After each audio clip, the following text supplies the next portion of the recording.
Hola, hola, hola, ¿me están escuchando? Sí, alto y Perfectamente, Gabriel, un claro. saludo. Hola, Cuéntanos, ¿cuál es tu punto de Guillermo, vista de todo Pe- esto? Tami, Pepe, ¿me Pepe. escuchás a mí? Buenas tardes. Sí, sí, te oímos muy Ah, bien, ok. Tami.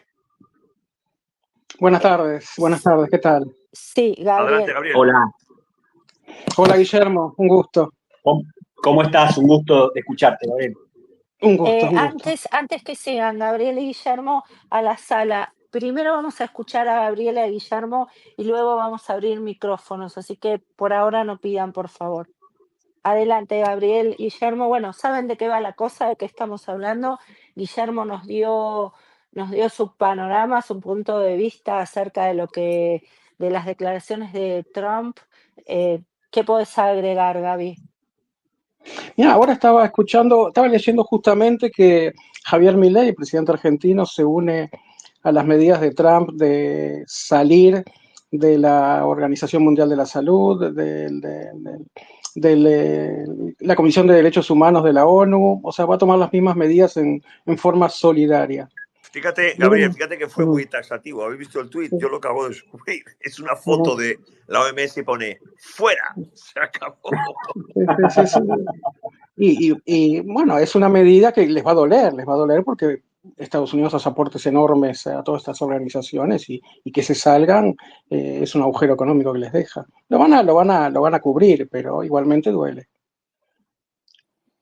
Bien, ¿cómo ves esto que estábamos charlando de lo que propone de evacuar totalmente Gaza, de mandarlos a Jordania y Egipto? ¿Cómo ves la militarización del Sinai?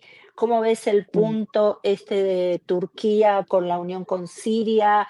Digo, hay muchos puntos Oh, hay un alrededor que follón, Gabriel. tenemos. Sí, hay un montón, sí, para hablar. Como yo comentaba en la cuenta, ¿no? O sea, técnicamente es posible, Estados Unidos puede tomar el control de Gaza. Técnicamente, militarmente es posible, no es muy complicado para ellos porque Gaza ya está destruida, jamás no puede prácticamente oponer resistencia más que insurgencia, pero no hay un ejército que les pueda complicar un desembarco a los marines que los americanos tienen en el Mediterráneo. Ahora, políticamente sí es muy complicado, o sea, tienen que acordar, tienen que llegar a un acuerdo con la Liga Árabe, especialmente tienen que tener un acuerdo con Egipto para desembarcar en Gaza, porque estas cosas no se hacen así sin coordinación. Igualmente los americanos sabemos que tienen una unidad de Marines acá en Nápoles, en el Mediterráneo Oriental, tienen a la 24ª unidad, o sea, ellos pueden mover 2000 Marines, pueden moverlos con 3 4 barcos, los acercan a Gaza y hacen Gabriel, un la, desembarco la que les base lleva 12 días. de Qatar es la más importante en el Oriente Medio de Estados Unidos. Sí, esa base Al-Udeid, ahí ellos tienen 10.000 personas los americanos en esa base. O sea, es muy importante. La base que ellos tienen en Qatar es la base principal del CENTCOM, o sea, del Comando Central Norteamericano, la quinta flota que tienen ellos en el Golfo Pérsico. La base central es en Qatar. Ellos tienen muchas bases, varias bases en la zona del Golfo, pero esa es clave, ¿no? Esa y la de Bahrein. La de Bahrein es otra de las bases importantes que tienen ellos, pero la de Qatar es fundamental y tienen un contrato para quedarse años ahí. Lo renovaron el año pasado el contrato con Qatar para ¿Se, quedarse ahí unos se van cuantos a años. portar bien los cataríes? Pero los cataríes lo que ellos lo único que buscan es la estabilidad. Ellos no, los cataríes lo que quieren es, tienen mucha cintura para moverse, ¿no? O sea, Qatar hay que tener en cuenta que tiene un gran enemigo que es Arabia Saudí. Y ellos buscan por todas las formas cubrirse, ¿no? Eh, por eso han comprado al occidente, se han asegurado que Europa dependa del gas de ellos, invierten mucho dinero en relaciones públicas. Eh, los cataríes no se van a oponer, no es el estilo de ellos de política exterior oponerse, hacer Ya, pero oposición, mucho menos a Estados Unidos. Gabriel, han Uh gastado mucho en relaciones públicas, yo estoy de acuerdo, pero también -huh. en corrupción. Estábamos hablando antes del Qatargate y sobre todo, que a mí es un tema que me preocupa, en crear una masa crítica que pueda soliviantarse desde la idea de la nación del Islam, que es lo que hemos visto en Occidente, esas manifestaciones tremendas. Vamos, te voy a poner un ejemplo que a mí me parece el más dantesco, sobre todo porque nadie dijo nada después. Acaba de reventar Israel, un misil de Israel, un hospital, y han muerto 500 personas y han destruido el hospital. Embajadas de Israel acosadas en todo el planeta, las televisiones retransmitiendo la Pero, noticia, el mundo en pánico. Y acuérdate que al día siguiente, a las 7 de la mañana, el hospital estaba entero, no se había roto un cristal, había un cráter de 50 centímetros en el parking con 8 o 10 coches quemados de un cohete, que no un misil, de Hamas, y nadie sí, de la dijo Tierra nada. Islámica. Bueno, pero separemos un poco el tema de lo que es la influencia de Qatar, la guerra mediática que se le hace a Israel, del hecho de la propuesta de Trump ahora. Eh, ¿Qué forma ha ido a oponerse? Vamos a analizar qué es lo que pueden hacer los estados árabes para oponerse a esta propuesta de Trump. Es muy difícil lo que ellos pueden hacer. O sea, el único que realmente tiene carácter, fuerza, es Egipto. Egipto realmente ellos pueden hacer lo imposible para evitar que los americanos tomen esta medida. Pero Egipto depende demasiado de los Estados Unidos. Depende políticamente de los Estados Unidos. Ellos reciben unos 2.100 millones de dólares anuales en ayuda económica de los Estados Unidos, tanto en ayuda militar como en ayuda financiera. Estamos hablando de casi 80.000 millones desde 1979. 80.000 millones de dólares en ayuda de Estados Unidos. Solo durante la época de la pandemia, que a ellos se les complicó el tema de la pandemia, entraban en recesión, los americanos pusieron sobre la mesa 2.700 millones de dólares para atenuar un poco el impacto económico que tuvo la pandemia en Egipto. O sea, ese es el tipo de trato cenicienta que Egipto recibe de los Estados Unidos. ¿Por qué Estados Unidos le otorga tanto a Egipto? Justamente para utilizarlos en situaciones como las que estamos ahora. Llegó el momento en lo que Estados Unidos dice, bueno, los hemos ayudado durante mucho tiempo. Lo dijo Trump hace poco. Nos deben mucho, los hemos ayudado mucho. Ahora necesitamos que estén de nuestro lado. Nosotros vamos a tomar medidas que son impopulares, que van a caer muy mal en el pueblo egipcio, que molestan mucho al gobierno de Egipto, pero que no tienen más remedio que adoptar porque tienen una deuda con Estados Unidos política y que tienen que asumirla. Jordania también. Jordania recibe 1.500 millones anuales. 1.500 millones para un país como Jordania, que no tiene el potencial económico de Egipto, no tiene nada.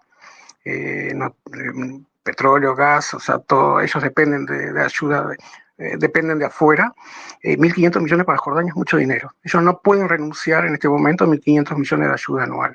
Gabriel, ¿y por qué crees tú que no se hace el debate o se habla o se cuenta a la población, a la opinión pública internacional, que de 150.000 habitantes en 1948, en los que habían cristianos, judíos, ortodoxos, maronitas, beduinos, musulmanes, por supuesto, y que ahora no queda nada más que, creo que hay 5.000 cristianos, ni un judío, por supuesto, y de repente de 150.000 pasamos a 2 millones que son egipcios, que Egipto colocó cuando se anexionó, para mí, es parte de Egipto, y lo perdió en una guerra que después, en los acuerdos de anuales de Camp David, no quiso aceptar el territorio, pero dejó ahí una bomba de relojería de 2 millones de musulmanes que se han dedicado a hacer el terrorismo. ¿Por qué no se cuenta a la gente, señores, estos tíos no son palestinos, son egipcios, señores, como Yasser Arafat era egipcio, que se cuente, que se sepa, la gente no lo sabe. A mí me asombra esto, Gaby.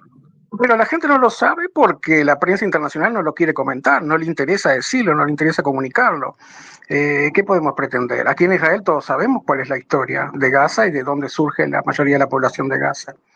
Pero no es el interés de los medios hacer ese tipo no quieren exponer posiciones que sean en contra del mundo árabe. O sea, la prensa se cuida mucho de no entrar en ese tipo de dialéctica antiárabe. Entonces tú das por hecho el acuerdo, ¿verdad? El acuerdo de la propuesta de mover. Sí, que va a realizarse. Yo no la doy por hecho. Hasta que no se haga. No nos olvidemos que en la presidencia anterior de Trump, entre el 2017 y el 2022 creo que fue, él en el 2021 hizo una propuesta muy, muy interesante de 2 estados, una propuesta de paz que había sido muy interesante, que en general tuvo el visto bueno del gobierno israelí en ese momento y que parecía que lo iba a conseguir. O sea, él estaba presionando fuertemente para sacar adelante ese plan de paz, ese plan de partición de 2 estados, pero no pudo ser. O sea, no siempre las cosas se pueden lograr. O sea, quizás el plan de paz de Trump de la presidencia pasada no tuvo éxito, o sea, porque no hubo tiempo. O sea, él lo presentó en el 2021 y en el 2022 se terminó la presidencia. Entonces, O sea, vamos a ver, suponiendo que ocurra, Pepe, un segundo, quiero salen los 2 preguntarle millones de... Pepe, un Perdona, segundo, quiero preguntarle a Guillermo si tiene algo para sumar. Sé que tiene poquito tiempo con nosotros. Guille, ¿tenés algo para sumar al análisis que está haciendo Gabriel? No, para nada, coincido plenamente con lo que está diciendo Gabriel. No, para nada. Que chicos, estamos aquí para hablar entre nosotros. De momento no hay micros. A mí lo que me interesa sobre todo es vuestra opinión, que tenéis criterio. Vamos a ver, cuestión que yo me pregunto. Se vacía Gaza. Salen el 90% de la población que hay allí, que es egipcia, y se va a Egipto, al Sinaí, a donde sea. Y los jordanos que colocó Jordania se vuelven a Jordania porque se acaban las vacaciones del 48 al 2025 en que estamos. ¿Quién va a ir allí a residir cuando se empiece a reconstruir aquello? Bueno, vamos a ver. En Gaza hay 2.3 millones de personas. Trump habla de 1 millón, 1,5 millones de sacar de Gaza, ¿no? De mover. Ese 1 millón, 1,5 millones no todos van a ir al Sinaí, se van a repartir. Parte va a ir al Sinaí, parte la quieren enviar a Jordania y tanto los americanos como los árabes van a tratar de que otros países se sumen para que no todo el peso recaiga sobre Egipto y Jordania, especialmente sobre Jordania. Es preocupante porque Jordania no es capaz de recibir demasiados refugiados. De ese 1,5 millones va a haber un filtro. Los egipcios no van a abrir los portones de Rafah y van a dejar que entre todo el mundo. Van a hacer un sistema tipo visas en las que van a seleccionar el tipo de gente que van a permitir que entre en su país y quienes no. Yo no me imagino que los egipcios les abran la puerta a varones en edad militar o gente que sin familia, gente que pudo haber sido parte de alguna de las organizaciones terroristas de Gaza, gente violenta. Van a filtrar. ¿Qué significa eso? Que la gente que va a quedar en Gaza va a ser la peor. La gente más extremista, más yihadista, más combativa, la gente que los egipcios puedan pensar que puedan ser problemáticos para ellos, no le van a permitir salir de Gaza. O sea, hagamos cuentas de lo que va a quedar dentro de Gaza. Ahora, como va a quedar un núcleo más reducido de población en Gaza, va a ser más sencillo para Israel y para los norteamericanos hacer una limpieza. O sea, intentar acabar con lo que queda de Hamas en este momento, con 2.3 millones de gazatíes en campamento como están ahora, en pleno invierno. No se puede. Por eso es que Trump insiste tanto en sacar a la población civil más vulnerable, a la gente más, que es más complicada. Hay que sacar a las familias, hay que sacar a los niños, hay que sacar a la gente de los hospitales, dejar un poco Gaza más accesible a la fuerza de seguridad. Bueno, entonces, Gabriel, sacamos al millón, digamos, y nos quedamos con 500.000 de malos. Me imagino que se va a hacer lo que se hizo en 1941 en Alemania, desnazificarlos, es decir, desradicalizarlos, no occidentalizarlos, pero dulcificarlos o normalizarlos o democratizarlos o decir, señores, aquí hay que vivir en paz porque si no se van. ¿Se puede hacer y cómo se va a hacer? Bueno, desradicalizar la gente que quede dentro de Gaza es prácticamente imposible. O sea, si tú me decís, bueno, la gente que sacamos de Gaza hacia Egipto, Jordania, los países que se sumen, empezamos a enviar a los niños a escuelas en esos países donde no reciban esa educación tan yihadista como reciben en las escuelas de Gaza, que son escuelas de la UNRWA. Las escuelas de Gaza son escuelas de la UNRWA, de Naciones Unidas. Ellos no tienen escuelas propias, las escuelas son de las Naciones Unidas. Es la propia UNRWA, las propias Naciones Unidas quienes radicalizaron durante décadas a la población de Gaza. Yo no lo veo, no sé, no me imagino cómo se puede trabajar sobre la mente de esa gente. O sea, es demasiado. Aquí hay un general que hace poco decía, se necesitan 2 generaciones. Mínimo, 2 generaciones, sí. 2 mínimo, generaciones. mira, voy a poner un caso que te vas a quedar sorprendido. Uh-huh. Yo estuve 12 años con una mujer alemana. Ella había vivido en un barco. Su padre, médico, había vendido todo en Alemania. Era nazi y no estaba de acuerdo con el sistema democrático occidental. Entonces se compró un barco y se fue a vivir por el mundo. Este señor lo hizo en los años 70. Yo a ella la conocí en los años 90. Tuvo 11 hijos en el barco. Los tuvo en el barco dando vueltas por todo el mundo. Es decir, en los años 70, estamos hablando de que ya habían pasado 25 años. Este señor era un superviviente del bombardeo de Dresde. Tenía 6 años cuando, acordaros, aquel bombardeo que ordenó Churchill, 3 días, con fósforo además, sobrevivió aquello. Es decir, habían pasado 25 años del final de la guerra y este hombre tenía ideas nazis y era un chico de 6 años en la guerra, en la Segunda Guerra Mundial. Si esto lo extrapolas al tema que hay ahora, los niños que están hoy en Gaza, dentro de 20 años, van a seguir pensando como piensan sus padres. Y sí, porque no es que estás mudando a todos esos niños, a todos esos jóvenes a Europa o a Estados Unidos, los estás mudando a países árabes, donde el odio hacia Israel es normal, Exacto. donde no van a recibir una educación no yihadista, una educación liberal del tipo occidental, no estamos en Alemania en el año 45. Exacto, por lo tanto el problema es complicado. Ideológicamente yo no veo cómo vamos a conseguir desradicalizar a una masa de 900 millones de musulmanes que siguen pensando que les han robado su casa y que Israel es un usurpador, que ellos estaban allí antes. En fin, yo esto lo veo complicadísimo. Bueno, pero hay que concentrarse en lo que sí se puede hacer. Lo que no se puede hacer es enorme. Los gobernantes, los líderes, la gente que está buscando soluciones, tratan de concentrarse en ver cómo solucionar a corto plazo los problemas más inmediatos. El problema más inmediato ahora es cómo acabar con el problema, con el problema entre Israel y Gaza. Como yo comento, siempre esto no es algo nuevo. Tuvimos 5 guerras con Gaza, 5, esta es la quinta. Entre el 2008, 2012, 2014, 2021 y esta que comenzó en el 2023. La quinta guerra que tenemos con Gaza, ha muerto mucha gente durante estas 5 guerras, ha habido mucho sufrimiento tanto en Gaza como en Israel, nosotros también la hemos pasado mal, hay que terminarlo de una vez por todas, una guerra de décadas, en realidad tiene 100 años el problema, surge mucho antes de la independencia de Israel, el conflicto entre árabes y judíos. ¿No? ¿Te refieres pero hemos llegado en estos últimos 10, 15 años a un nivel de violencia que ya no puede continuar porque está afectando a todo el mundo en general, crea divisiones a nivel global ya, lo estamos viendo en Estados Unidos, en Europa, altera incluso las elecciones propias, la política interna de Occidente.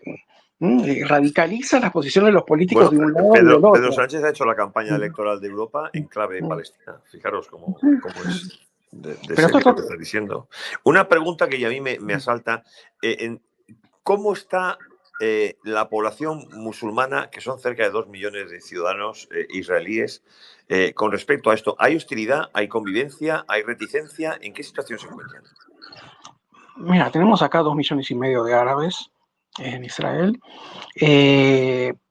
Cuando esta guerra comenzó, cuando Hamás atacó a Israel en octubre del 2023, Hamás contaba con la población árabe de Israel que se iba a sumar, que iba a causar revueltas, que iba a cortar el tráfico militar. Alcanzan 20, 30, 40 personas que coloquen en una ruta para cortar un convoy militar y retrasar horas toda la movilidad militar de Israel entre sus bases y el frente, ¿no? O sea, hay que mover. Esta guerra movilizó a 500,000 de israelíes y toda esta gente viaja en camiones, viaja en vehículos, que perfectamente los árabes israelíes podían haber obstaculizado toda esta movilización y no lo hicieron, no hubo. Eso sorprendió muchísimo en Israel, o sea, hubo oposición entre los árabes israelíes al trato, a la guerra de Gaza, pero no una oposición activa.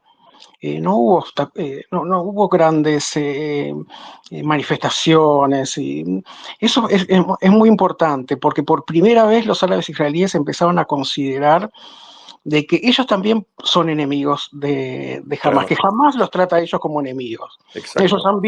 Ellos han visto cómo durante el ataque del 7 de octubre los terroristas de Hamas mataban a los árabes también. Había No muchos hicieron árabes distinciones. Exacto. trabajando en el sur. Ellos tienen mucha gente contratista, mismo beduinos.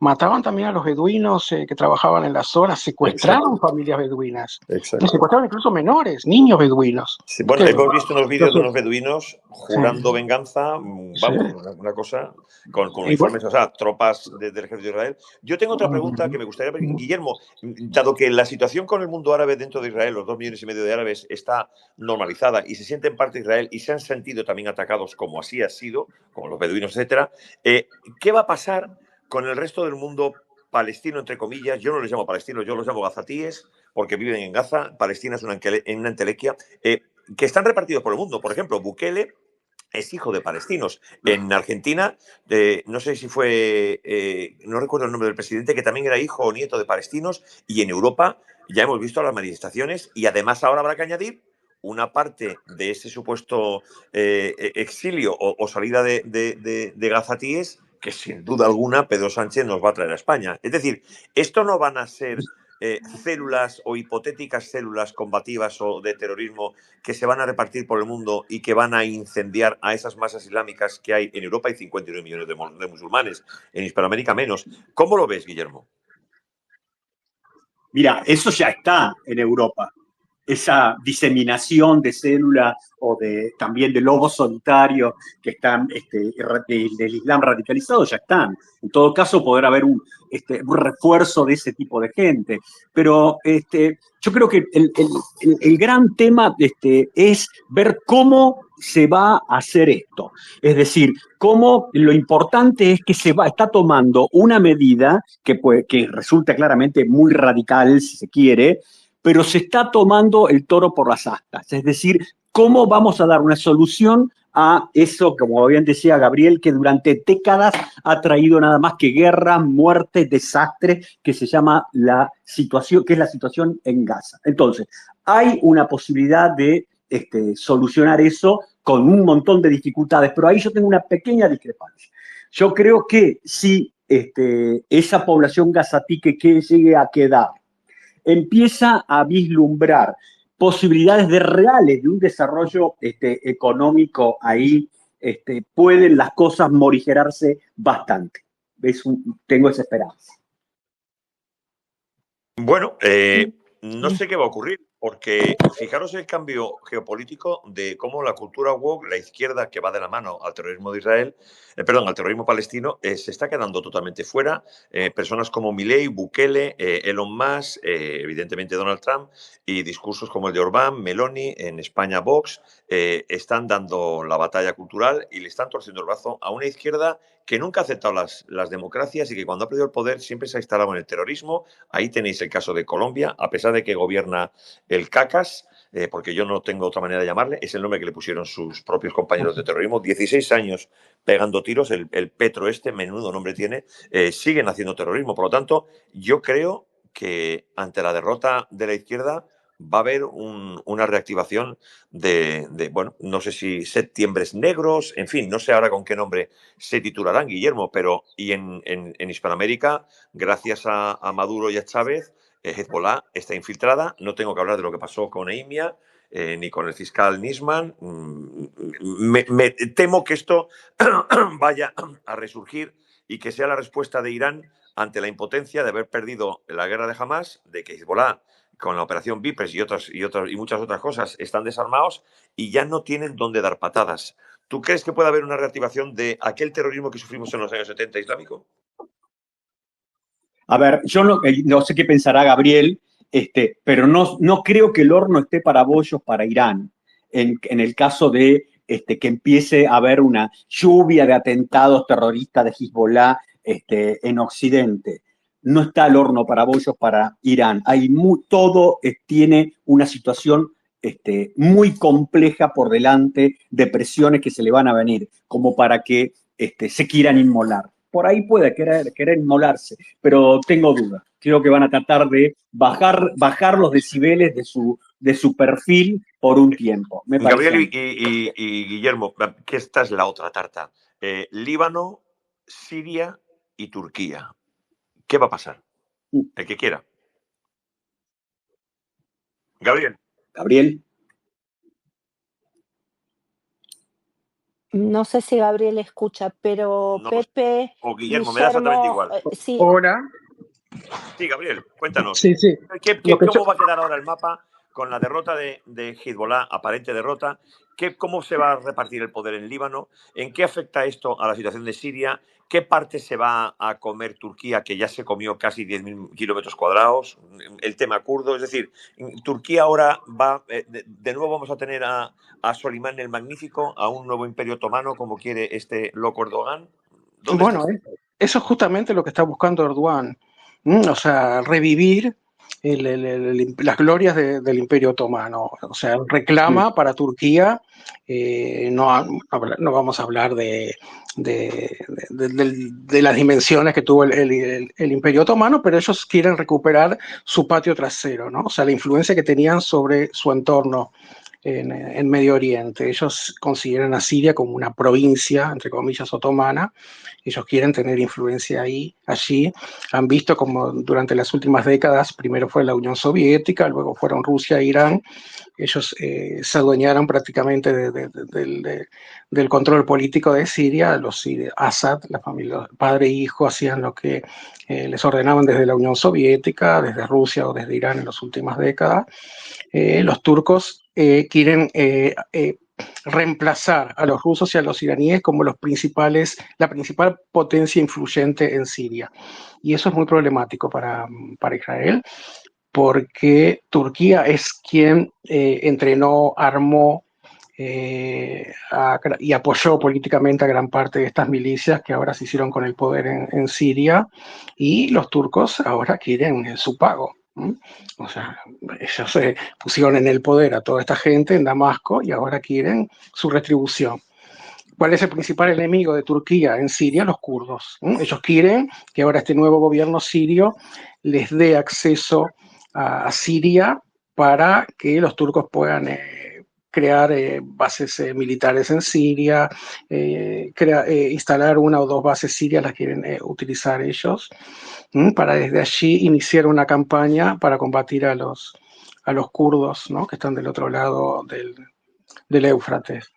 Que Turquía reemplace a Rusia y a Irán en Siria es muy preocupante para Israel, porque Erdogan es un líder muy agresivo, no vamos a decir que es un yihadista, pero es un tipo muy religioso, ideológicamente afín con la hermandad musulmana, y la hermandad musulmana es la misma hermandad musulmana que es la inspiración de Hamas. De Hamas, sí. Entonces,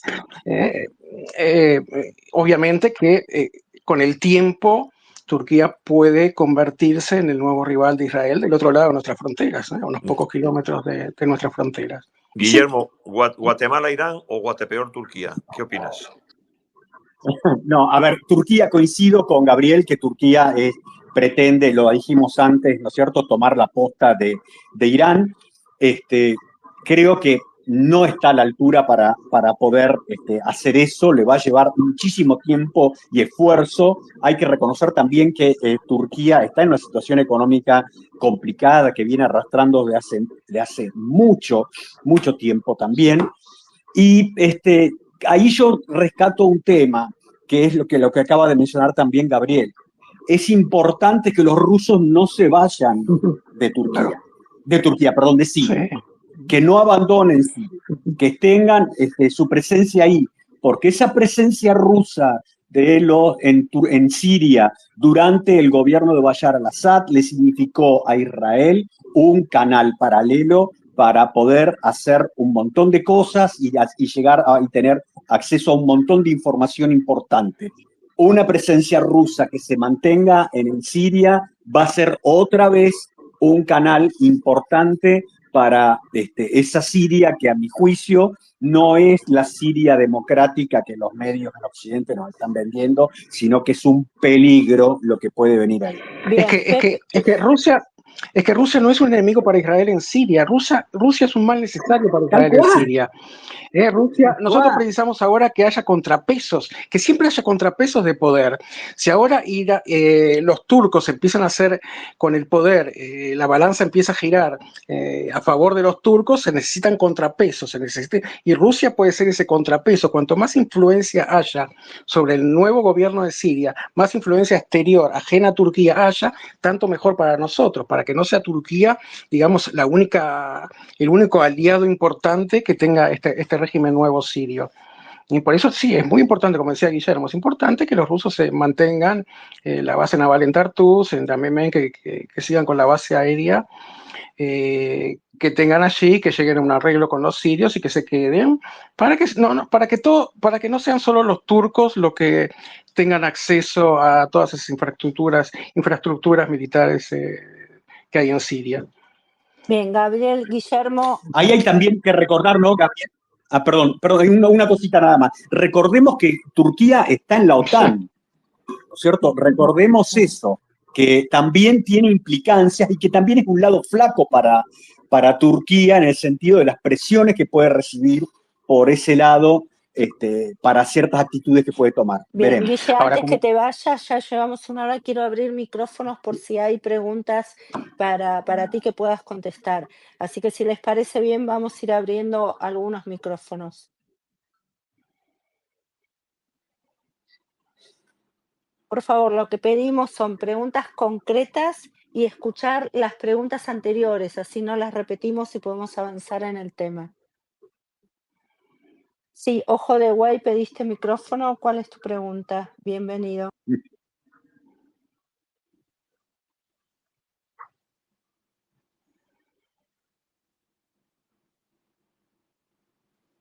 Hola, buenas tardes. ¿Se me oye? Alto y claro. Perfecto. Vale, Gabriel. ¿Qué tal? hola. Oye, mira, mi pregunta es, cuando hablamos de Turquía y el peligro que tiene Turquía, a pesar de que ha hablado de que Un protege segundo, a Ojo los de Güey. palestinos. Necesito que los micrófonos estén cerrados, si no hay eco y no podemos escuchar bien. Cuando les toca el turno, lo abren. Sí, Vale, adelante. sí. Te decía, Gabriel, que Turquía, que está dando pruebas de ser una potencia invasiva, ha pasado con las aguas jurisdiccionales, con el gas natural de Chipre, que pactó las fronteras marítimas con Egipto directamente en detrimento de otros, que defiende la causa palestina, pero dudo que vaya a coger un gran número de Gaza, y que en Siria, desde luego, si mete los pies, va a ser muy difícil que se les saque. Es un estado que ya se cargó a los armenios, ya hizo una gran masacre, que si puede con los kurdos hará lo mismo. Yo creo que es muy peligroso. Aunque no tengo ninguna simpatía a Rusia, sí es verdad que en Siria hizo un contrapeso. Pero perdona, ¿cuál es la pregunta?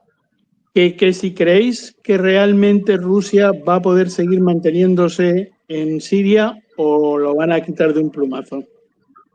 Gracias. Si me pregunta a mí, el gobierno sirio actual le puso condiciones a Rusia. En primer lugar, le han pedido a Rusia que entregue a Assad, al gobierno actual sirio, y que devuelva el dinero que Assad se llevó a Rusia. Estamos hablando de algo más de 2.000 millones de dólares. Si Rusia cumple, si entrega a Assad y entrega esa suma de dinero que piden los sirios, las bases van a quedar en manos de los rusos. Rusia, de una u otra manera, va a intentar por todos los medios quedarse dentro de Siria porque necesita esa base en el Mediterráneo. Aunque ellos podrían acceder a alguna base en Libia, ellos necesitan la base de Tartus que tienen en el Mediterráneo Oriental. Con respecto a Erdogan, como tú mencionaste, o sea, Erdogan es un líder muy, muy al estilo Trump, muy agresivo, de mucho carácter, es de mal genio, es una persona que se propone algo, eso es lo que lo hace peligroso, ¿no? O sea, ellos han tenido una disputa muy grande con Chipre, han invadido las aguas territoriales de los grecochipriotas. han llevado por la fuerza buques de exploración para explorar yacimientos de gas en aguas que eran propias de los greco-chipriotas y no de los turco-chipriotas. Han hecho una división, como tú mencionaste, una división de las aguas territoriales, directamente la negociaron con el gobierno libio en vez de hacerlo con los vecinos. O sea, ellos tendrían que haber gestionado las fronteras marítimas con los griegos, con los egipcios, no hacerlo directamente con un gobierno como el de Libia, que es tránsfugas. Pienso que los turcos han llegado a Siria para quedarse. Han llegado a Siria para quedarse. Turquía es el nuevo rival de Israel, el nuevo viejo rival de Israel. Y no se van a ir ahí. Es un problema a futuro, es un problema con el que vamos a tener que lidiar en los próximos años. Bien, seguimos. Gandhi, adelante con tu pregunta. Ojo de Buey, ¿puedes cerrar tu micro? Hola, ¿qué tal? Buenas tardes a todos. Muy bueno el espacio, muchas gracias. Un gusto tenerte. Gracias. Tengo una pregunta para Guillermo. Amigo, ¿estás en condiciones de respondérmela? Sí, claro. La idea, ¿cómo se llama? La idea que yo siempre defendí y que me parece muy practicable hoy en día es que Jordania jamás pasó por ventanilla. Los palestinos pagaron mucho, con mucha sangre este conflicto, los judíos hemos pagado con mucha sangre este conflicto, y Jordania, por un capricho del Reino Unido de tener un enclave y un artificial ahí y de pagarle a la corona Hussein, le dieron el 77% del mandato británico. ¿No consideran que es momento de que Trump imponga la solución de la Federación Jordana-Palestina y que el rey de Jordania sea el que les imponga a los palestinos el rigor y los tenga cortitos de correa? Gracias. A ver, yo creo que así como mencionó Gabriel, que Egipto puede tener, ¿no es cierto?, mayores herramientas para discutirle a Trump la decisión de recibir palestinos, pero que al final del día, económicamente, la presión que recibe de Estados Unidos es muy importante. Jordania está mucho peor que Egipto en ese sentido. Entonces, Jordania, que tiene muchos problemas internos de resistencia a la propia monarquía, es muy probable que tenga que comerse un sapo muy grande, porque económicamente es muy dependiente de la ayuda de Estados Unidos. Así que yo creo que Jordania, no sé si bajo qué tenor, pero que Jordania en este tema va a tener que comerse un sapo grande, me parece a mí, por más que digan lo que digan sus autoridades. Bien, gracias Gandhi por la pregunta. René, adelante.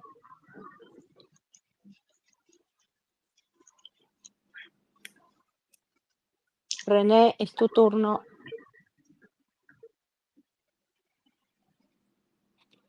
Bien, René no contesta. Oscar, tu turno. Buenas noches a todos, hablo desde España. Concretamente a Gabriel, si es posible, me gustaría hacerle dos preguntas. Sobre todo felicitarle por sus hilos, que le sigo bastante y me gusta mucho su contenido, y ahí van las preguntas. La primera es, ¿usted considera un mal necesario a Rusia aliado geoestratégico de Irán en un país vecino de ustedes? Y la segunda pregunta que me gustaría hacerle, desde el punto de vista israelí, porque desde el punto de vista español muchos no lo entendemos, ¿por qué este gobierno español de izquierdas está tan implicado en el apoyo no del país o el territorio palestino, sino del territorio Hamás, que es el que mueve todos los hilos? Nada, solo es eso. Muchas gracias. Sobre Rusia, eh, a pesar de la antipatía que pueda generar a nivel de la mayoría de la gente, la antipatía que puede generar Rusia entre la mayoría de los oyentes, la realidad para Israel, estrictamente hablando de Israel, es que, como tú dijiste, Rusia es un mal necesario en su papel, en el papel que ha tenido en la vida de Siria en los últimos 15 años. La rivalidad que existía entre Rusia e Irán dentro de Siria, porque ambos eran dos potencias que estaban intentando ejercer su influencia sobre el gobierno central sirio para obtener favores económicos. O sea, cada vez que los sirios debían hacer grandes obras de construcción, de infraestructuras, eran empresas rusas o empresas iraníes las que competían económicamente para hacerse con los contratos. O sea, esa rivalidad que siempre existió entre Rusia e Irán dentro de Siria favoreció a Israel en el sentido de que cuando Israel operaba contra Irán dentro de territorio sirio, los rusos nunca se opusieron. O sea, los rusos, que eran los defensores del espacio aéreo sirio, los defensores militares de Siria, nunca se opusieron directamente a que la aviación israelí operara dentro de Siria y destruyera objetivos de Hezbollah o de la fuerza Quds iraní dentro de Siria, porque indirectamente ellos veían a Siria como un rival a sacar del medio, ¿no? O sea, cuanto más castigo recibía Hezbollah o Irán dentro de la misma Siria, tanto mejor para los rusos. Esa necesidad hizo que existiera no una alianza entre Israel y Rusia, pero sí acuerdos circunstanciales. Hubo acuerdos que permitían que cada vez que la fuerza israelí cruzaba la frontera y operaba en territorio sirio, se le informaba a los mandos rusos en la base de Gemimín, esta que tienen en Latakia, y se informaba el Ministerio de Defensa ruso para que no hubiese choques entre Israel y Rusia en el sentido de que los rusos no reaccionaran con sus baterías de defensa aérea, que permitieran a que los aviones israelíes operaran sin mayores peligros. Incluso hubo un acuerdo con Rusia que le otorgaba a Israel el derecho de responder militarmente a la propia Siria. Si Siria intentaba derribar los aviones israelíes, Israel tenía el derecho a destruir las baterías aéreas que habían disparado contra los aviones israelíes. Ese era el acuerdo que había con Rusia. Pero Israel no podía atacar las defensas aéreas de Siria sin provocación. O sea, no podía hacer misiones preventivas. Vamos a destruir las defensas aéreas de tal provincia siria para poder operar con tranquilidad. No, eso no estaba permitido de acuerdo a los acuerdos con Siria, con Rusia, pero sí estaba permitido responder a los ataques de Siria si intentaban defenderse. O sea, hubo muchos acuerdos muy importantes para Israel por debajo de la mesa. Como dije, era importante este mal necesario llamado Rusia en Siria. Caso contrario, los iraníes se hubieran hecho con el poder en Siria, se hubieran adueñado prácticamente de toda Siria. Bien, gracias por la pregunta. Española, tu turno. Buenas. Bueno, yo lo que quería saber es si, por ejemplo, Estados Unidos, o sea, Trump puede forzar a que Turquía salga de la OTAN. Otra pregunta es, una pregunta más. ¿Cómo quedarían los posibles pozos de petróleo del mar de Israel que ahí está cerca de Gaza? Y ¿Puedo hacer una pregunta? ¿Perdón? Un segundo, por favor, Sebastián. Sí, y la otra pregunta sería, ¿hasta qué punto Estados Unidos e Israel pueden apoyar a los kurdos para que se asienten en la zona que está, digamos, al norte de Irán y Siria, incluso parte de Irán, para que no avancen estas hordas radicales? Gracias. ¿A quién te ha preguntado? ¿Puedo contestar algo con respecto al tema de los kurdos y Estados Unidos? Adelante, Guille. A ver, no creo que Estados Unidos se ponga en una suerte de cruzada para que los kurdos se organicen como un Estado en la zona donde Española bien preguntó y puedan generar una suerte de Kurdistán. Eso significaría que Estados Unidos se meta en una reconfiguración de Medio Oriente que no me parece le interesa a ellos. Se van a focalizar en este tema de Gaza, en el tema de cercar a Irán, pero de ahí a pensar, a mi juicio, que van a buscar una solución para los kurdos, me parece que no es algo que vayamos a ver. Sí, no van a impulsar políticamente a un Kurdistán, pero no van a permitir que Turquía tampoco acabe con los kurdos del YPG en Siria. O sea, van a tratar de mantener van a optar por el punto medio. O sea, ni vamos a permitir que los kurdos se conviertan en una amenaza existencial para Turquía. No vamos a alentar un Kurdistán en el norte de Irak y en el norte de Siria, pero tampoco vamos a permitir a los kurdos que crucen el Éufrates y que arrasen con las milicias kurdas. Pero, y entonces, ¿a Turquía no se le puede quitar de la OTAN? No se le puede quitar de la OTAN. Turquía es un miembro muy importante de la OTAN. Representa el territorio turco, es estratégico, por algo lo sumaron a la OTAN, es un territorio estratégico frente a Rusia, o sea, el flanco sur de Rusia, se necesita las bases de la OTAN en Turquía y es importante el Medio Oriente. Es mejor, como dice, es bueno tener a los amigos cerca, pero mucho mejor es tener a los enemigos más cerca. Sí. Alejar a Turquía de la OTAN es echarla en manos de más radicalización, más enemistad, más desequilibrios. No es conveniente ni políticamente ni militarmente, es conveniente para los Estados Unidos y para la OTAN quitar a los turcos de la alianza. Y lo de los pozos de petróleo que podrían... Española, tenemos más manos levantadas. Déjame seguir con el orden. Cualquier cosa volvés a repreguntar. Sí, es que no hay pozos de petróleo. Ok. David Teruel, adelante. Necesito los micrófonos cerrados de quienes están esperando porque se acopla y hace eco. David Teruel, adelante con tu pregunta. Sí, buenas noches, buenas tardes. La primera pregunta, o digamos es una pregunta que tiene varias partes. ¿Cuánto tiempo consideran ustedes que Trump tiene para ocuparse del tema del Medio Oriente, cuando en realidad él tiene temas más importantes que ocuparse? Y esto es solamente un tema de ordenar el patio interno para poder ocuparse de lo que realmente le importa, que es el tema de China y Rusia. Y la pregunta tiene la parte complementaria de preguntar si Israel está en condiciones de asumir el papel en que se está posicionando, teniendo en cuenta su influencia que tiene sobre el Mediterráneo y lo que tiene sobre el Medio Oriente.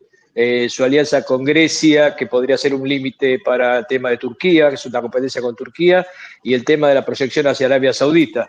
Si Israel está en condiciones y está entendiendo cuál es su papel, o está manteniendo la posición de reaccionaria que mantuvo hasta ahora en todas las circunstancias, o está tratando de tener una proyección estratégica hacia toda la región. Y la otra pregunta es cuánto de real tienen todas las propuestas de Trump con respecto al tema del Medio Oriente, o forma parte de una manera de patear el tablero y mover el centro de equilibrio de las cosas hacia otro sector para poder buscar soluciones distintas. David, Gracias. ya han anunciado viajes de Jordania y de Egipto a Estados Unidos esta misma semana. O sea, esto va rápido, ¿eh? Sí, pero la pregunta es cuánto Estados Unidos está dispuesto a disponer de tiempo, porque si están considerando utilizar toda la cadencia de Trump para buscar una solución, creo que Trump no está en esa postura. No, a ver, perdón, rápidamente, coincido ahí con Pepe. La administración Trump, sí, con la pregunta, su principal problema es cómo contener a China para generar las condiciones a largo plazo de esa contención. Pero para eso necesita cerrar zonas conflictivas y tiene una oportunidad importante con la ventaja estratégica que ha logrado Israel con su campaña militar desde el día posterior al 7 de octubre del 23. Entonces creo que esto va a ir rápido en términos de lo posible. Fijaros lo que Me estoy, parece que es así. Sí, el tema es el siguiente, si Israel está en condiciones de negociar algunos de sus puntos inflexibles en función de su nueva proyección estratégica en la región, o va a seguir discutiendo las cosas de Cisjordania no, Hamas no, la autoridad palestina no, o sea, ¿qué es lo que si Israel está dispuesto a hacer el cambio para proyectarse hacia adelante? Perdón, ahí rápidamente, Israel venció. O sea que Israel está en condiciones de imponer determinadas situaciones. Así que no veo esa situación, por lo menos lo veo así. Gabriel. Sí, hola. ¿Querías añadir algo? Sí, me salí un poco de la conversación porque el programa me sacó, pero volví a entrar. Había un oyente que estaba preguntando si Trump, cuánto tiempo tenía Trump para sacar adelante todas estas propuestas que tiene. Y tiene los 4 años de presidencia, tiene tiempo. Apenas subió, el 20 de enero subió al poder y empezó a lanzar una propuesta detrás de la otra. Estados Unidos es una potencia. O sea, ellos pueden atender este problema, los de Medio Oriente, los de China y los problemas que sean. Son potencia, tienen gente, tienen poder, tienen recursos económicos, pueden atender todos los problemas globales sin problema. Eso es lo que o sea, Trump se ha enfocado en sacar adelante una solución para Medio Oriente. Él fue durante la presidencia anterior el quien logró los acuerdos de Abraham con Bahrein, con los Emiratos, con Marruecos, con Sudán. Se ha propuesto que en esta presidencia se sume Arabia Saudí y algún otro país a los acuerdos. Ellos quieren solucionar el problema, él quiere solucionar el problema de Gaza. En realidad quiere sacar adelante un plan de paz con los palestinos en general, pero se enfocó en este momento en Gaza, que es el problema más urgente. Y recién se inició esto, tiene 4 años para solucionar todos estos problemas. Sí, no lleva ni el mes. Es que pero claro. 2 semanas hace que empezó. Sí, fijaros que están anunciando el presidente egipcio Abdel Fattah el-Sisi y el rey Abdullah de Jordania viaje inminente a Washington. Egipto, Jordania y la Autoridad Nacional Palestina tienen claro que hay que tomar muy en serio a Donald Trump. Y el propio Hamas se ha tragado su orgullo y ha pedido alguna vía de diálogo con Trump. O sea, es que esto se cae. Incluso Hamas mismo dijo queremos dialogar. O sea, fíjate, se lo están tomando muy en serio. Saben que el enfrentamiento con una persona, con la personalidad que tiene Trump, el enfrentamiento no los va a llevar a nada. El enfrentamiento puede servir a nivel de política interna, ¿no? El nacionalismo, el mostrarse fuerte frente a tus seguidores, frente a tus compatriotas. Es todo política interna y publicidad, propaganda. Pero en el fondo tienen muy claro, mismo Hamas, de que tienen que negociar. Por algo, Sisi y el rey Abdullah viajan ahora a Washington a tratar de calmar un poco, a aclarar un poco el asunto, porque se ven venir una tormenta que no tienen cómo atajar. Yo creo que básicamente lo que van es a pedir hacer un pedido de toneladas de vaselina para verlo. Van a pedir compensación. Yo no sé si os acordáis vosotros, la primera reunión que asistió Pedro Sánchez, el presidente, el infame presidente que tenemos, a una reunión de la OTAN, estaba Donald Trump en el poder, os acordaréis, Pedro Sánchez estaba en la silla, ve que viene Donald Trump, se levanta para saludarle y justo cuando pasa al lado de Donald Trump y se gira y le mira y le sonríe, Donald Trump extiende el brazo con el dedo índice señalando la silla y le dice, siéntate, y se larga. No sé si lo visteis, fue tremendo. Yo vi el video. ¿Habrá sido así? Recuerden lo que dijo Trump cuando le preguntaron sobre España hace pocos días atrás. Pedro Sánchez va a tener una temporada complicada en su relación con Washington, y en buena hora. Nos viene muy duro en España, la verdad. Ahora ya es hora. Nos tienen que dar 4 bofetadas a ver si espabilamos. Es una pena, pero es así. Amigos, seguimos con las preguntas. Francisca, bienvenida. Escuchamos tu pregunta y sigue Carlos. Muchas gracias por la palabra. Un saludo a toda la anfitriona y especialmente a Gabriel, que lo sigo acá desde Chile. Muchas gracias. Un abrazo fraterno. Lo sigo desde los principios de esta guerra, así que le doy las gracias a todos ustedes, los anfitriones y los coanfitriones, porque son las únicas noticias que yo, por lo menos acá en Chile, puedo escuchar y poder informarme. La pregunta es lo siguiente: nosotros acá en Chile estamos bien, estoy muy contenta con las noticias de anoche sobre lo que Trump tiene, la idea, el sueño que él tiene para erradicar a Hamás de Gaza, pero ¿cuál es la impresión que tiene la sociedad israelí? Eso a mí me interesaría escuchar. Un saludo a todos también y nuevamente, Gabriel, muchas gracias por todo.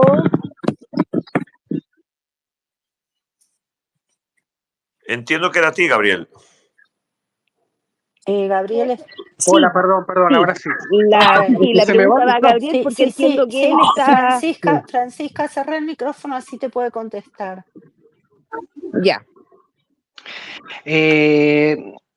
Yo digo, todo esto ha caído, fue un baldazo de agua fría para Israel. En general, la gente común y corriente de Israel, incluso la gente más informada, no se esperaba todas estas resoluciones de un día para el otro de la administración Trump.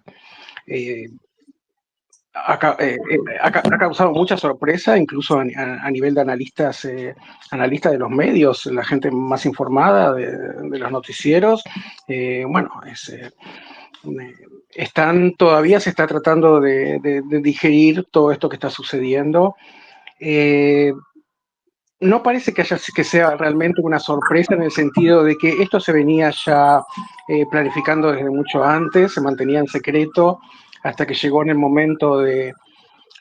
momento justo para que se saliera a la luz todos estos planes que tenía la administración Trump con la gente de Netanyahu. A Netanyahu no se le borró la sonrisa en horas de prensa y de fotografías y todo el tiempo estuvo con una sonrisa dibujada en la cara. Yo nunca lo había visto así. Por lo general es un hombre mayor que a veces se muestra cansado. No se le borraba la sonrisa, estaba feliz porque estaba logrando prácticamente todo lo que quería. Esperemos de que todas estas propuestas se hagan realidad, o por lo menos una parte de ellas se haga realidad. Yo soy muy realista en el sentido de que no hay que crearse fantasías locas en la cabeza. Son propuestas que hay que sacar adelante, que van a tener muchísima oposición, muchísima y muy fuerte. Han habido declaraciones ya de los chinos rechazando todas estas ideas de Trump. Vamos a ver cómo vamos evolucionando. Esto va a llevar tiempo, esto va a llevar mucho tiempo. Va a haber que hacerlo muy de a poco. Incluso los 4 años de presidencia de Trump parecen mucho tiempo, pero no es tanto, a nivel de geopolítica. 4 años para hacer cambios tan brutales, para mover el terreno de esta manera, no es tanto tiempo. Hay que moverse muy rápido, hay que agilizar. Ya veremos cómo seguimos adelante, ¿no? En Medio Oriente y en Israel no se pueden hacer cálculos de aquí a la semana que viene. Es imposible, o sea, todo es tan dinámico, hay tantos cambios permanentes que no podemos saber qué es lo que nos deparará mañana. Ya Dios dirá. Bien, adelante, Carlos, con tu pregunta, bienvenido. Hola, muy buenas tardes, muchas gracias. Permítame felicitarlo por el excelente panel. Mi pregunta es regresando un poquito Un segundo, Carlos. Sebastián, ¿podés cerrar el micrófono? Ok, sí, cómo no, disculpe. Gracias. Sí, Carlos, adelante. Sí, gracias. Sí, mi pregunta es acerca del que no me quedó un poco claro lo de Rusia, lo más necesario que Rusia esté en Siria. Tomando en cuenta de que la caída del régimen en Siria fue por la oportuna debilidad de Rusia, ¿no? Y entonces ahora, dándole otra oportunidad, ¿no sería echar hacia atrás nuevamente y dar la oportunidad que renazcan grupos conflictivos? Esta es una pregunta y la otra sería sobre el acuerdo de paz. Claro, tomando en cuenta los rehenes, ¿qué sería mejor para Israel? ¿Continuarlo o renovarlo? Esta sería mi otra pregunta. Gracias. Los escucho. A ver, ¿puedo avanzar con lo de Rusia, si les parece? Adelante. Sí, a ver, recordemos algo que no nos gusta, pero es así. Rusia es una gran potencia. Es una de las 3 grandes potencias que hay vigentes en el mundo, junto a Estados Unidos y China. Entonces, creer que con Rusia se la puede, digamos, tratar o se la puede obligar de la misma manera en que, por ejemplo, Trump procedió con México o Canadá, es un error de apreciación importante. Está claro. Y además, tampoco, como dijo Gabriel, la relación que tiene Rusia con Israel viene de mucho antes, de mucho tiempo. Entonces, no es tan sencillo como algunos creen de decirle, bueno, Rusia, no hay que darte una oportunidad más, andate de Siria y jorobate. No funciona así las cosas con una gran potencia. Gabriel, Sí, ¿algo que agregar? es tal cual así. O sea, existen ciertas dinámicas en Medio Oriente que existían mucho antes de la guerra entre Rusia y Ucrania. Y la guerra de Rusia y Ucrania es una cosa y lo que sucede en el resto del mundo es otra.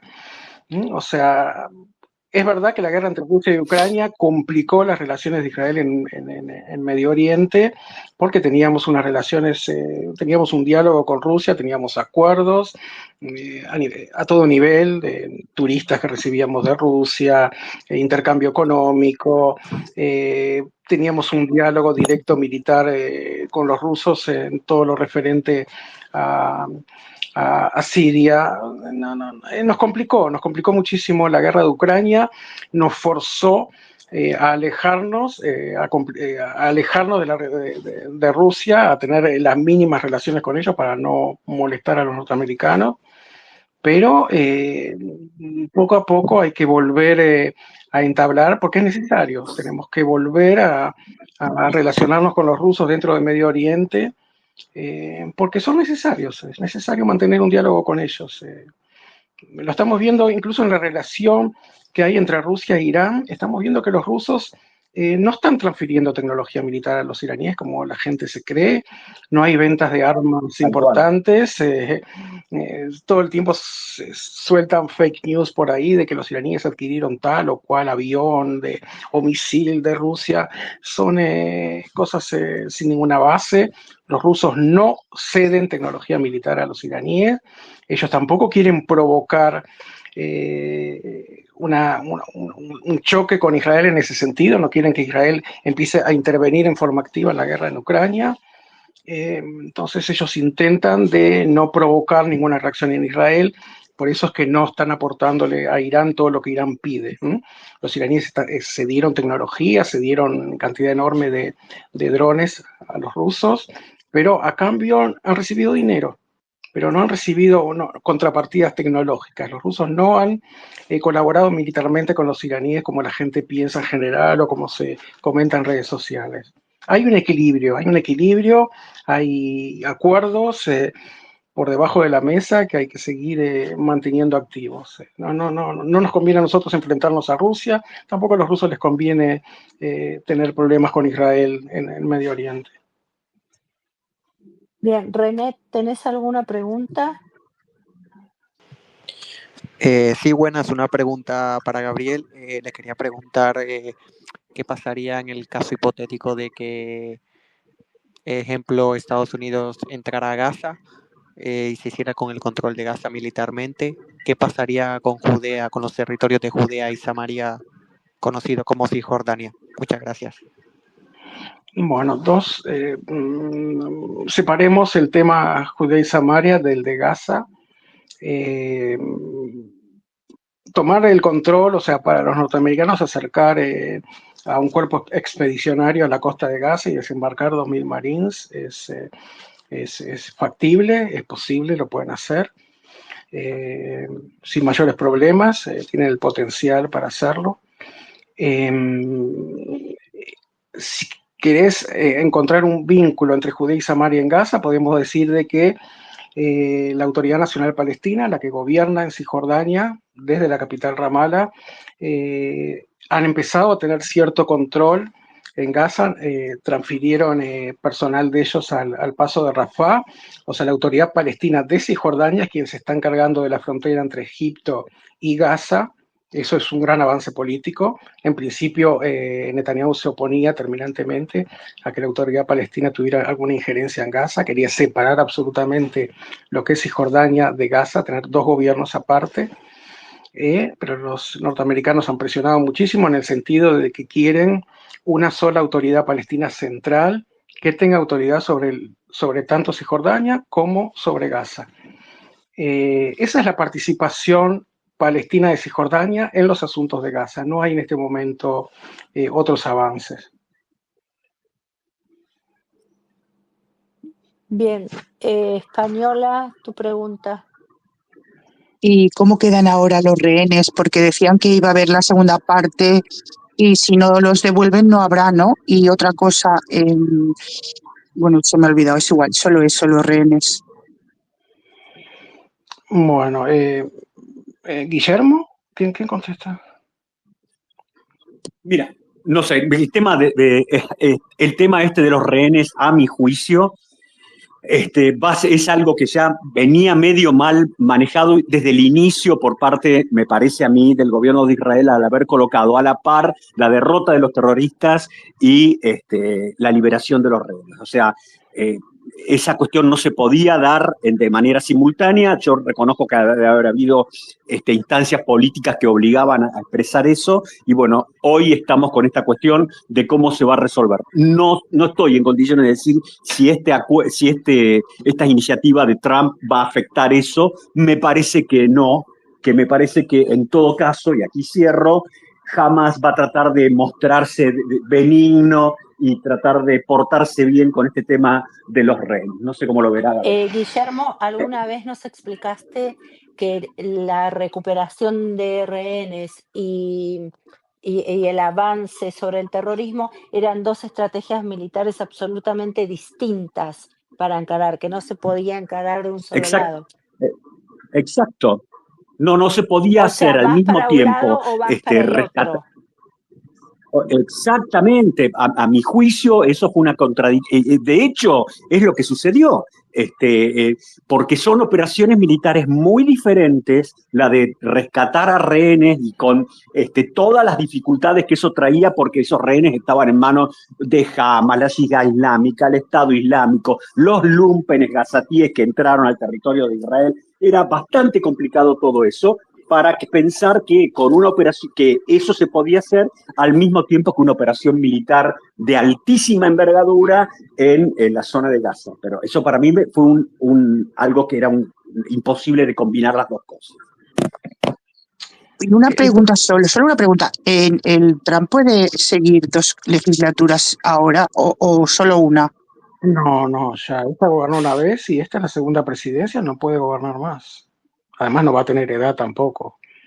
No tengo ahora en la cabeza la edad que tiene Trump, pero dentro de 4 años va a ser una persona ya muy mayor como para seguir en el gobierno. No. Vamos a ver si le damos un segundo, Pepe, tenemos una sola... Dijo que iba apretado. Pepe, tenemos una sola persona más con pregunta. ¿Me oyes a mí? Sí. No sé si me escuchas a mí. Tenemos una sola persona más con pregunta. Adelante, entonces. Yoshimi, ¿tenés algo para preguntar? Hola, ¿qué tal? Buenas. ¿Qué tal? Bienvenido. A todos desde acá. Gracias. Solamente para preguntar si creen que pues las decisiones que ahorita tomó Trump ya estaban acordadas previamente desde los acuerdos que tuvieron para la liberación el cese al fuego y la liberación de los rehenes. Es una sospecha que todo esto se venía negociando con la administración Trump desde mucho antes de que él asumiera el poder el 20 de enero. Estamos hablando porque él fue elegido muchas semanas antes de que subiera a la presidencia, y todo esto se venía conversando. Todas estas medidas que está tomando ahora son medidas que se venían conversando con él desde antes del 20 de enero, de semanas antes del 20 de enero. No es algo que de la noche a la mañana se hayan tomado estas resoluciones. No es que llegó Netanyahu a Washington y en una noche resolvieron todas estas medidas que van a tomar y las publicaron en la prensa al día siguiente. Con Pero respecto a aparte los... lo dijo el mismo Trump, que ya tenía todo analizado, todo consultado, lo dijo el mismo. No lo había escuchado. Sí. Con respecto a los rehenes, aún queda mucho camino por delante. Estamos recién en el inicio de la fase 1. Haciendo números, 251 israelíes fueron secuestrados, 251. En los intercambios anteriores del año fines del 2023, 2024, se consiguió la liberación de 117. Además, se consiguió recuperar 38 cuerpos. Eso significa que aún quedaban, cuando llegó Trump al poder, quedaban aún 96 rehenes en manos de Hamás, tanto muertos como vivos. ¿Cuántos rehenes fueron liberados en estas últimas 2 semanas? ¿7? Si contamos los tailandeses, no. No, sin los tailandeses, israelíes, Okay, liberaron 7, ¿no? 7. Se había acordado que en la fase 1 que los rehenes se iban a liberar básicamente en 2 fases. Que para que las negociaciones no se complicaran tanto, se dijo, bueno, en vez de negociar la liberación de los 96 rehenes israelíes en una sola fase, en un solo proceso negociador, vamos a dividirlos en 2. Primero vamos a llegar a un acuerdo, vamos a lograr que los primeros 33 rehenes sean liberados en la fase 1. Se determinó que se iba a tomar un tiempo de 42 días para liberar a estos 33 rehenes en 42 días y dejar al resto de los rehenes pendientes para una siguiente fase, ¿no? La fase 2, que se empezaba a negociar ahora, pero que todavía no hay certeza de nada. No sabemos qué va a pasar con el resto de los rehenes. O sea, 33 se liberan ahora, que prácticamente es seguro que se van a liberar estos 33, de los cuales solo 7 fueron liberados. Y cuando termine esta etapa de 42 días, comenzamos con la segunda fase para liberar los, ¿cuántos son? 50 y pico que quedan pendientes, de los cuales sabemos que hay muchos que están muertos. O sea, van a liberar, lo que van a hacer es entregar los cuerpos. Esto es un proceso que va a llevar tiempo, meses, no se va a resolver ahora en pocas semanas. ¿Ustedes creen que este anuncio de Muchas Trump gracias, complicaría el regreso de los rehenes? Trump lo dijo ayer o lo dijo hoy, con esas palabras simples que él utiliza, ¿no? Si no se liberan los rehenes israelíes, fase 1 y fase 2, vamos a actuar en forma más violenta, dijo. Incluso vamos a utilizar la fuerza militar en Gaza. Esas las palabras que él utilizó. O sea, él ha vuelto a amenazar otra vez a Hamás. Hamás ha respondido de que están interesados en un diálogo con la administración Trump, que quieren hablar. O sea, este presidente, lo que hace es patear la mesa y es tan impredecible y le tienen tanto temor que está obligando a que incluso los más duros terminen accediendo a negociar con él. ¿Y no piensan que una estrategia mejor hubiese sido actuar en silencio? ¿Por qué lo tiró así sobre la mesa sin anestesia? A ver, te contesto y me despido porque entro a una entrevista. Porque Trump es así, como dijo Gabriel. Trump es así. Él quiere marcar la agenda, quiere mostrar la diferencia de que él decide y hace las cosas y está en su naturaleza ser como es. Con el mismo criterio, le ha dicho a Taiwán que tiene que gastar un 5% más, a llevar a un 5% su gasto en defensa. Con ese mismo criterio, le acaba de decir hace unos pocos días a sus socios de la OTAN que ya no es el techo, el 2%, el piso, el 2% del gasto de defensa, sino el 5%. que tiene, a duras penas están peleando por ver si llegan en 10 años al 2%. Es Ok, así. Guille, Trump es pero el así. mundo musulmán no es Taiwán. O sea, perdón la El expresión, mundo pero ponerme musulmán, de culo con el mundo musulmán no es lo mismo que con Taiwán. Entonces, ¿por qué no ir por a ver, abajo de la mesa negociando en lugar de tirártela así en la cara? Pregunto. porque seguramente antes de lanzar eso, porque seguramente, acá sí ya me voy, porque seguramente antes de decir eso, ya ha hablado con, no te digo con Jordania y Egipto, que no creo que sean los principales actores acá, que habló con Arabia Saudita, con Emiratos Árabes Unidos, que le ha dicho alguna cosa antes a Qatar también. Me parece que viene por ahí la Ok, cosa. Y me ok. despido, Un les millón de mando gracias, un Guille. beso grande para vos, 1 millón de no gracias. otro a Pepe y a vos, Gabriel, gracias por haberme invitado. Un abrazo a Un todos. abrazo, un gusto. A ti por participar, gracias. Chau, chau. Sí, ojo de güey, ¿otra pregunta tenés? Sí, hola, Gabriel. Respecto al trasplante de gazatíes a Jordania, ¿nos podrías contar lo que pasó en el año 1971-72 en Jordania, cuando Hussein tuvo que expulsar a los palestinos terroristas? ¿Y no crees que al final van a acabar siendo todos los gazatíes trasplantados a Europa? Gracias. Bueno, en los años 70 lo que hubo fue el Septiembre Negro, ¿no? O sea, cuando en el 48 Israel se independizó y se produjo la guerra de independencia, ¿no? Entre los árabes y Israel, buena parte de los palestinos se mudaron a los países vecinos. La gran mayoría se fue a Jordania, a tal punto que la mitad de la población de Jordania hoy en día es palestina. Y empezaron ellos, los palestinos en Jordania, comenzaron a intentar conseguir poder político dentro de Jordania, ocupar un lugar, siendo la mitad de la población de Jordania. Obviamente ellos reclamaron su espacio.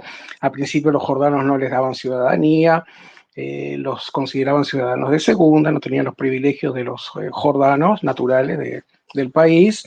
Eso provocó disputas amargas entre los jordanos palestinos y los jordanos jordanos, vamos a decir, digámoslo de esa forma. Y en un momento dado, la OLP intentó hacerse con el poder en Jordania, sacar al rey del poder y, digamos, tomar el control de Jordania y fundar su propio Estado palestino en Jordania.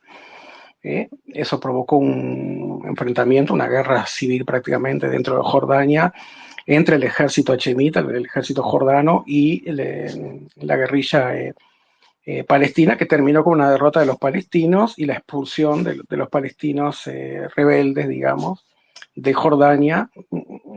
La gran mayoría de ellos se mudó al Líbano, y hoy en día el Líbano justamente está pagando las consecuencias de esa transferencia de población palestina desde Jordania hacia el Líbano.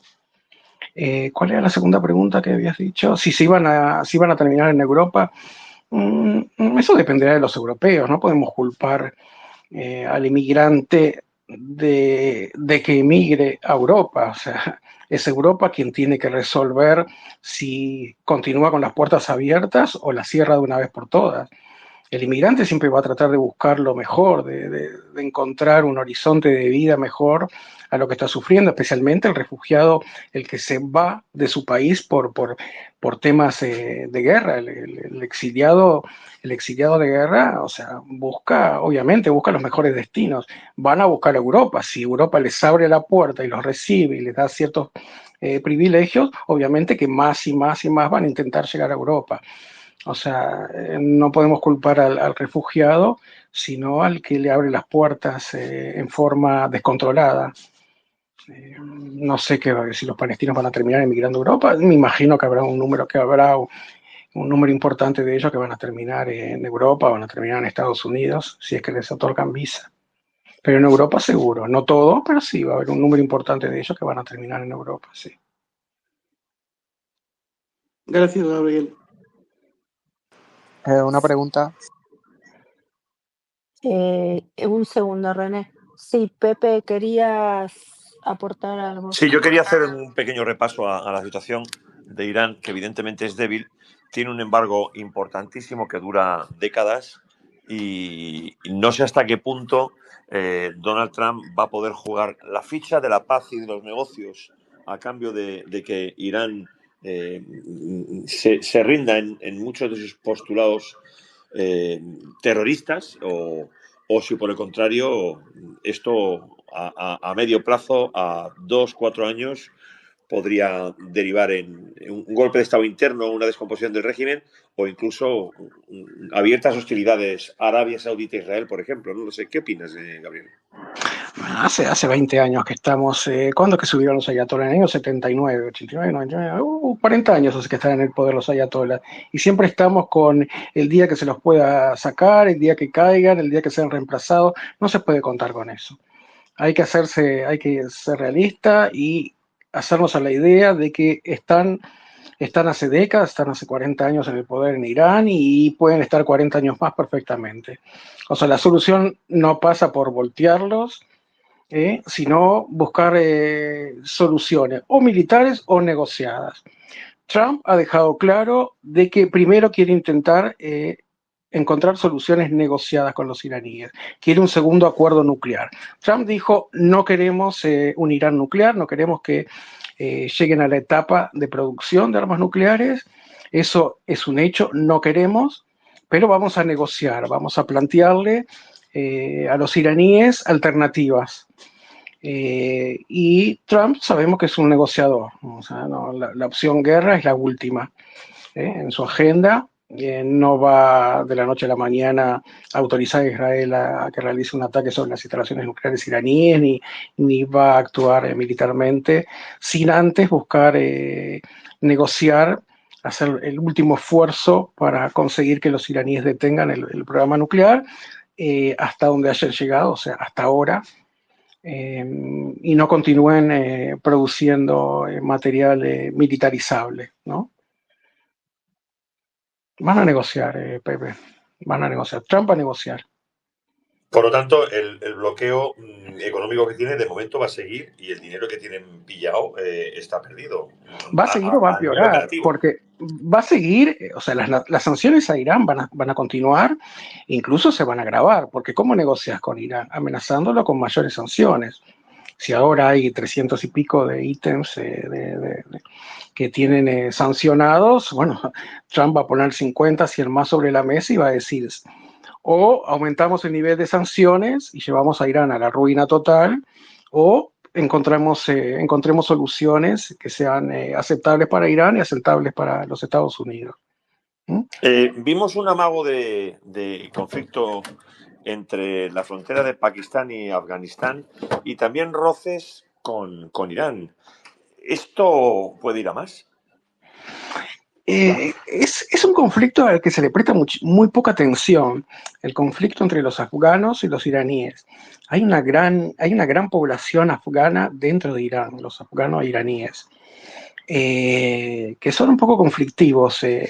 O sea, dentro de Irán hay mucho, aunque no se conozca mucho, hay mucha insurgencia interna. Ellos tienen problemas con ciertas comunidades árabes. Recordemos que los iraníes no son árabes, son persas. Entonces, para ellos, los árabes iraníes son conflictivos, son una etnia hostil al gobierno iraní, que es persa. Ellos tienen problemas con los kurdos en el norte también, tienen, bueno, como dije, afganos, kurdos, árabes, tienen sus dramas internos también, pero al ser Irán una prácticamente dictadura, ellos a pura fuerza, ¿no? A mano de hierro, con represión, mantiene a toda esta gente más o menos controlada. Aunque tienen atentados, cada 2 o 3 semanas escuchamos algún atentado en Irán, porque tienen ese terrorismo interno, lo tienen muy activo, lo reprimen mucho, pero lo tienen, no logran tener un control total, no han logrado pacificar el país. Y uno de los problemas que tienen es con los afganos. Y luego tenemos el follón kurdo, que a Turquía le toca mucho las narices. En el tema de Siria ha tenido un papel relevante. Y finalmente, ¿qué va a pasar con ese Estado terrorista sirio que aparentemente debía de ser un gran problema para Israel y que, sin embargo, está teniendo reuniones con la Unión Europea, toda la Unión Europea en alabanzas de este decapitador de mujeres. En fin, a mí lo de Siria me tiene totalmente descolocado. Es que este hombre que ha llegado al poder, al-Golani, parece ser un hombre muy inteligente, muy racional, muy buen negociador. Se ha convertido en la Cenicienta de Medio Oriente, en el sentido de que todos quieren llegar a acuerdos con él. Los europeos quieren tener a Siria bajo su paraguas diplomático. Quieren que Siria, de aquí a un futuro, comience a recibir a los inmigrantes, a los exiliados sirios que viven en Europa. Los europeos quieren devolverlos de a poco a Siria. Quieren que sea un regreso a Siria, que el propio nuevo gobierno sirio les dé